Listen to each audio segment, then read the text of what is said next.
যখন ভগবান মানুষ সৃষ্টি করেছিলেন তখন তিনি তার চোখের জল কেন দিয়েছিলেন? এই রহস্য কি কেউ কি জানে?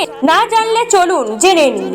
সৃষ্টির শুরুতে ভগবান পবিত্র মাটি দিয়ে মানুষের শরীর গড়েছিলেন, এর মধ্যে প্রাণ স্থাপন করলেন, চেতনা দিলেন। তারপর মানুষের চোখের কোণে একটি ছোট্ট উজ্জ্বল জলের বিন্দু রেখে দিলেন। তারপর থেকে পৃথিবীতে পাঠালেন এমন এক জগতে যেখানে প্রেমও আছে আবার কষ্টও আছে।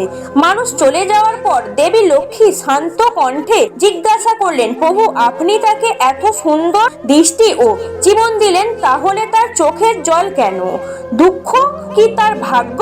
ভগবান মৃদু হাসলেন, বললেন, দেবী অশ্রু শান্তি নয়, হৃদয়ের রক্ষা। যখন পৃথিবী কঠোরতা তাকে ভেঙে দেবে, সে অশ্রু তার জমে থাকা ব্যথা ভাসিয়ে দেবে, যাতে তার মন পাথর হয়ে না যায়। যখন সে সত্যিকারের ভালোবাসা পাবে, শব্দ ছোট হয়ে যাবে, তখন অবশ্যই তার অনুভূতি ভাষা হবে।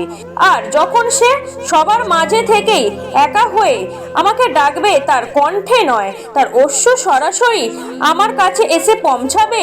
তাই মানুষ কাঁদে, আর ভগবানের কাছে শুধু বাঁচার জন্য নয়, অনুভব করার জন্য সৃষ্টি করেছেন। এই রকম ভিডিও পাওয়ার জন্য চ্যানেলটিকে সাবস্ক্রাইব করুন, আমাদের সঙ্গে থাকুন। ভিডিওটি ভালো লেগে থাকলে লাইক, কমেন্ট, শেয়ার করতে ভুলবেন না।